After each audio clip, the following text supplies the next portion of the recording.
What's up, YouTube? This is L. I'm going to be bringing a domination match on the map Cove. I'm going to be using the Peacekeeper with grip and reflex sight. I'm going to be using the Score Streaks UAV, Orbital VSAT, and Lodestar. Let's get into it.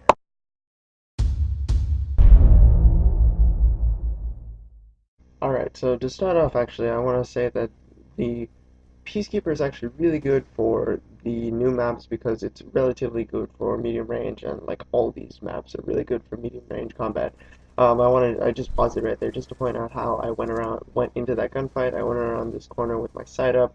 I went into those barrels so I had cover to pick off that person while I was strafing upwards, and I was actually able to unfortunately not pick up that kill, but I picked up an assist.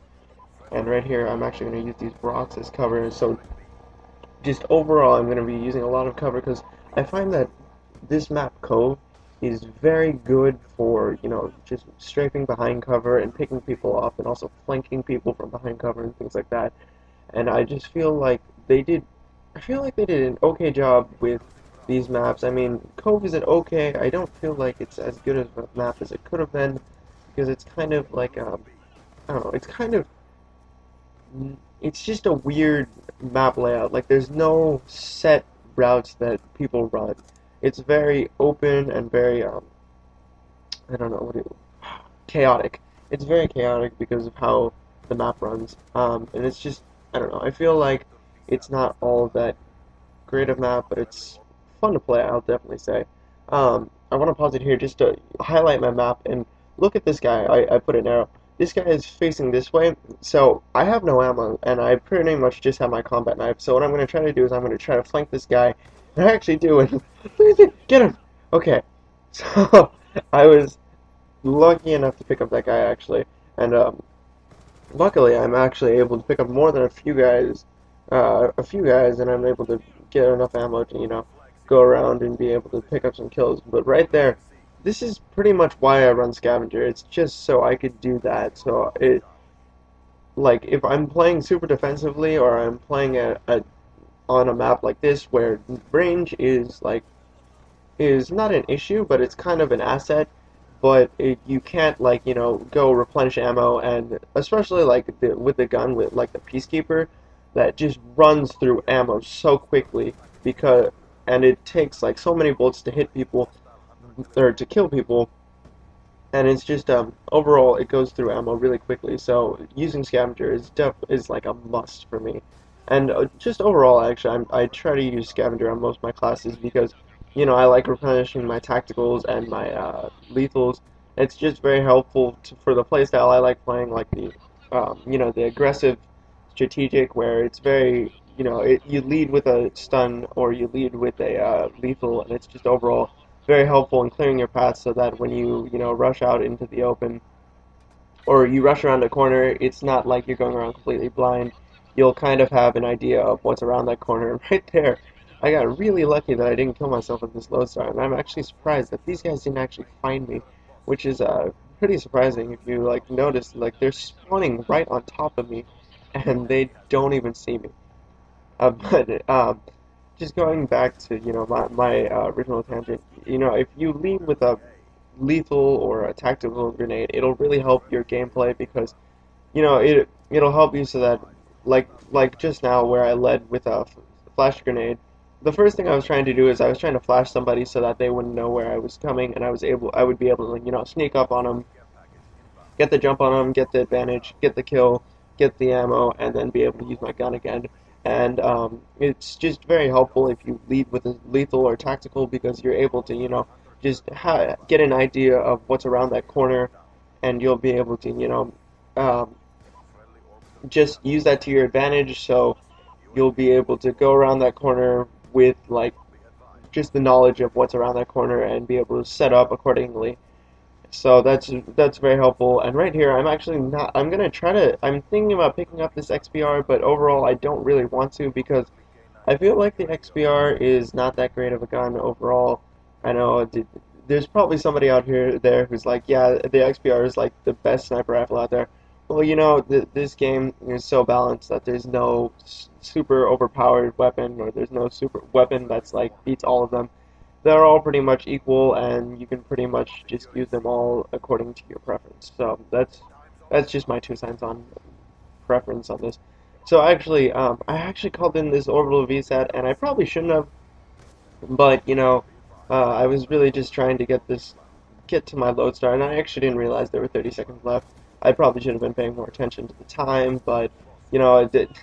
Yeah, my teammate got like a swarm and dogs, so I think it's okay to be a little inefficient with my orbital VSAT. Plus, I think my teammate actually gets an orbital VSAT later on in the game, and it's just ridiculous. This guy is like slaughtering, and I'm slaughtering, and it's just ridiculous. My final score is like 59 and 2, and I think he goes like 65 and 17 by the end of it. I don't even know, but it's crazy. It's I kind of feel like this was a little bit lopsided in the very beginning, but I can't really do anything about that. So yeah, things happen in Call of Duty that are just unexplainable, like super unbalanced teams. And right here, that was a really good play. I went around that corner with my side up, and I was able to take out that guy who was completely running around that corner, unsuspecting of running into the spawn. He like completely ran into our spawn. But, I don't even know what he was thinking about when he ran into our spawn. I guess he doesn't have a very good idea of where the spawn points are or something. I don't even know. But anyway, jumping back into the gameplay, I actually just got my load star and I called it in. It's probably been up for like 30 seconds now. But where I called it in, I feel like overall this map is not very good for trying to hide to calling kill streaks or just score streaks overall. Like if you didn't catch it earlier, when I called in my load star earlier at the very beginning, I literally I lied down right on top of like B domination, and they didn't even find me. So I feel like this is one of those maps where the most obvious thing is the hardest thing to pick out. And I know that sounds really weird, but I feel like overall, sometimes when you're playing just like or just overall, I find that things that are super super obvious people look over because they're thinking too hard or something like that. Like the most obvious things are the hardest thing to find. And I feel like that's like really indicative, especially when like when you lose your phone and then you like tell your parents you can't find your phone and then they find it like right on the table. I feel like that really reflects what I'm talking about. Like the most obvious things are the hardest things to find. Um, I think that was a good example. I mean, I don't know. I feel like yeah, the hardest things to find are the most obvious. So, sometimes hiding in the most obvious spots pretty do pretty well. But yeah, don't try to hide like out in the middle of like the map standing up. I'm not recommending that. I'm just recommending, like going prone in like the middle map. I don't know. Just find a good hiding spot when you when you call in your score streaks. I think I took too long on that tangent. But anyway, jumping back into the gameplay. Right here, actually, I'm gonna get really lucky. Look at this. I didn't even see that guy until he started shooting at me, and even then, he like had the advantage on me, and fortunately, I was able to like take him out before he killed me. So that was really fortunate. Praise God. Anyway, right here, I'm trying to use this cover to my advantage, but unfortunately, watch this. That that guy, man. I swear, that guy hurts me. Right in the pride, man. That hurts. I was so close to having a flawless game. So close. I think I had like 55 kills by the end of that. It was just so close.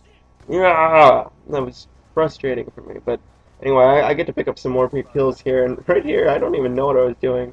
But this is what I'm talking about when I say the Peacekeeper goes through a lot of ammo trying to take people out. It's just like the fire rate is ridiculous for an assault rifle, and it's so good for medium range combat, and just this new map pack overall is really good for because like I feel like all the maps are really like either like they're mid range, but they're like tight corners and mid range. So this gun does like especially well because it has a fast fire rate. So even if you come around that corner and you kind of hip fire a bit, You can, you can pick up kills even like that, and then like this thing's really good for like medium range. So that's why I just like throwing grip with it and a sight because I don't like the iron sight. But I feel like, if you play this at the range it's meant to, like medium range, it is a really good gun. And then even if you bump into someone with an actual AR in like a corridor and you just you kind of like hip fire it, you're still gonna get the kill. And right here, this is the reason I don't like Ghost, is because I feel like it's like really, really good. But I think it's probably balanced. It probably is. I mean, I feel like Hardline's probably the best first perk, but I mean, that's just me.